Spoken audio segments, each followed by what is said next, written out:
سلام، صباح الخير عليكم، إن شاء الله يا ربي تكونوا كامل بخير وبصحة جيدة. كما قاعدين تشوفوا اليوم راح نديرو زلابية سكرفاج كما يقولولها، بمقادير بسيطة موجودة في كل بيت وبطريقة سهلة، النتيجة راح تجيكم مليحة بزاف.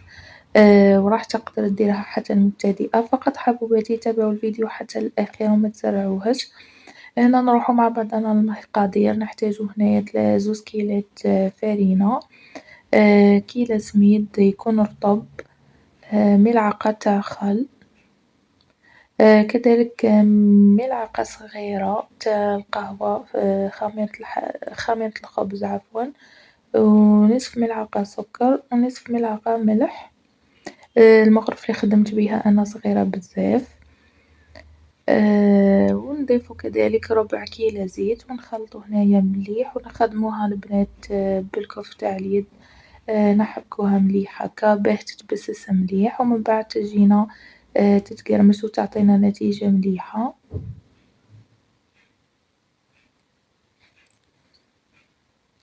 ما سرعتش معاكم هنا وما حذفتش معاكم الخطوات باه تشوفوها كامل الخطوات وتنجحوا في الطريقة، وهي البنات أصلا سهلة. هنا تحبوا تحطوا مع العجينة كيما تبداو مع المقادير تحطوا ملعقة تاع حليب بودرة. اللي ما عندهاش دير كيما أنا درت كيلة خليط ما بين الماء والحليب ولميت بيها العجينة. هنا بعد ما تلموها تغطيوها مليح بكيس بلاستيكي وتخليوها. أنا خليتها نص ساعة ومن بعد هنا البنات شوفوا العجينة بعد ما ارتاحت راح تحكم روحها وتولي تبان معجونة كأنكم عجنتوها. وهنا راح نوزن كامل الحبة تاعي 15 جرام. اللي تقدر تخدم عينها ميزانها تقدر تخدم عينها ميزانها.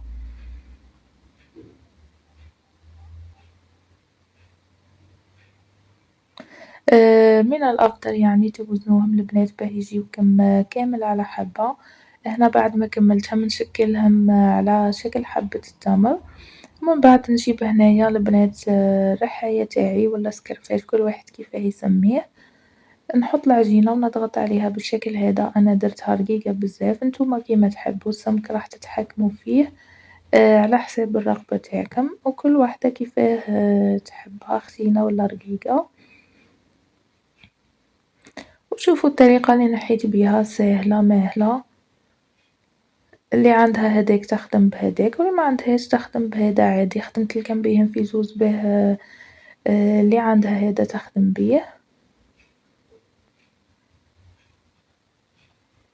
من بعد ما كملتهم كامل البنات شوفوا النتيجة. هذيك الكمية تاع العجينة خرجت لي كمية مليحة.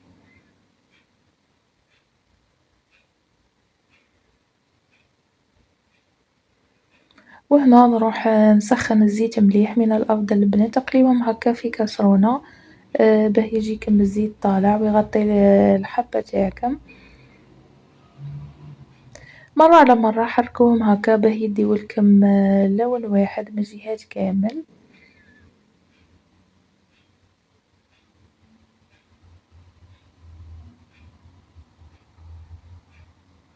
طريقة سهلة وبسيطة كيما قلت لكم. المكونات متوفرة في كامل البيوت. وهاد الزلابية البنات مليحة بزاف في سهرات رمضان مع التاي. تجي روعة وتجي تتقرمش وبنينة وتجي معسلة. هنا بعد ما نحيتهم نروح نحطهم هكا وهما سخونين ونفرغ عليهم العسل.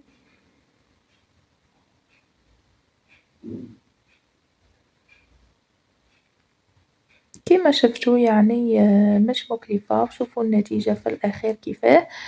خليتهم في العسل نص ساعة ومن بعد نحيتهم قطرتهم شوية وحطيتهم في صحن تقديم ورشيت عليهم شوية جلجلان كيما قاعدين تشوفوا. والنتيجة كيما قلت لكم روعة. والبنة ما نحكيلكمش عليها. حبوباتي خبيوها وجربوها في سهرات رمضان. راح تعجبكم وتعجب العائلة تاعكم كامل بإذن الله. في وصفات أخرى سلام.